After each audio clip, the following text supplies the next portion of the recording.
मेरे कुछ बच्चे जो अभी नए नए माता पिता बनकर अपना ये दायित्व अच्छे से निभा रहे हैं, अपनी जिम्मेदारी को निभा रहे हैं। मैं अपने उन बच्चों से एक बात कहना चाहता हूँ। तुम जो अपने बच्चों की चिंता करते हो ना, सबसे पहले तो ये याद रखो कि तुम्हारे बच्चे मेरे बच्चे हैं।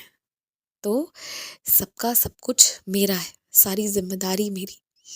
और तुम्हें ना बस दो चीज़ अच्छे से करना है। पहला, कि अच्छे संस्कार देने हैं, पढ़ाई लिखाई किसी गुण में कोई कमी नहीं करना है, प्रेम भरपूर मात्रा में देना है, इतना प्रेम देना है, इतना प्रेम देना है।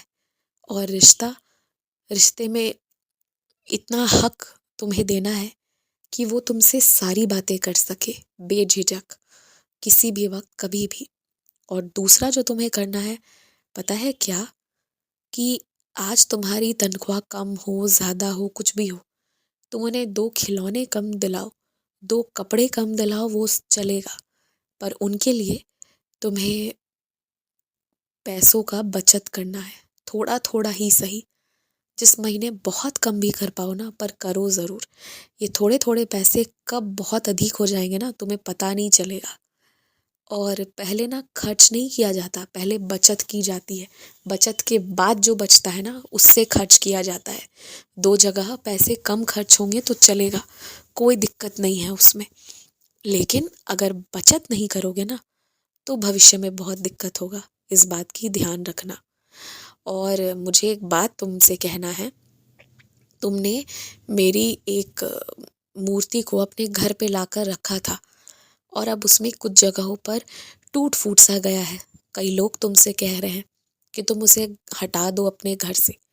पर मैं तुमसे कहता हूँ, तुम उसे बहुत प्यार से लाए थे। उससे तुम्हारी यादें जुड़ी हुई हैं, उससे तुम्हारी भावनाएं जुड़ी हुई हैं। तुम उसे लौटाओ मत किसी को, कोई ज़रूरत नहीं है लौटाने की। तुम केवल एक काम करो, तुम ना उसे मरम्मत करो। अगर तुम चाहोगे तो ज़्यादा नहीं, सच कहता हूँ, 100 रुपए के अंदर अंदर उसका मरम्मत भी हो जाएगा। और जहाँ तुम्हें लग रहा है ना कि तुम्हें पेंट कराने की ज़रूरत है, थोड़ी बहुत रंगाई हो जाएगी तो अच्छा हो जाएगा, तो वो करा लो। 100 रुपए में सब ठीक हो जाएगा। तुम्हें जिस चीज़ से इतना प्रेम है, इतना लगाव है, उसे तुम्हें किसी के कहने पर दूर करने की ज़रूरत नहीं है। पर हाँ, अगर तुम अपने बाबा को सजा हुआ तैयार देखोगे तो खुशी तो तुम्हें भी होगी ना। इसीलिए तुम उस नाते उस मूर्ति की अच्छे से मरम्मत कराओ। और मैं हूँ, और मैं तुम्हारे घर आया हूँ, मैं पुनः तुम्हारे घर आया हूँ। तुम ध्यान देकर देखो। और एक बात कहूँ तुमसे, तुम जहाँ जाते हो, तुम्हें जहाँ मेरी तस्वीर मिलती है, तुम लेकर आते हो। मुझे पता है तुम अपने घर में चारों ओर अगर कुछ देखना चाहते हो तो सिर्फ मुझे देखना चाहते हो। लेकिन ना, तुम्हारे घर पर बाकी लोग भी हैं। हो सकता है कोई मुझसे बिल्कुल प्रेम ना करता हो, बिल्कुल भी नहीं, तो वो भी गलत नहीं है। उनका प्रेम किसी और के प्रति है। और उनकी लड़ाई अगर मुझसे है ना, तो उनके अपने वाजिब कारण है।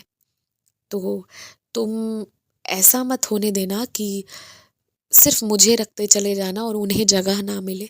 तुम मेरे दर्शन सिर्फ मेरी तस्वीरों में मत किया करो, हर एक चीज़ में करो।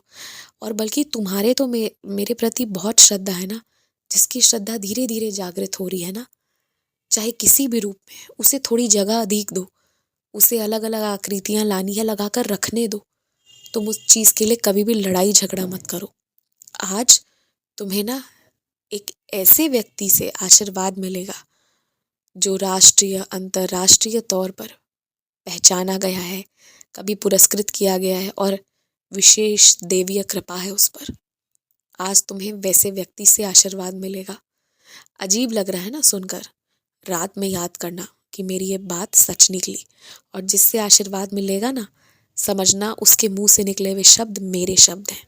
यही समझना। बस खुश रहो।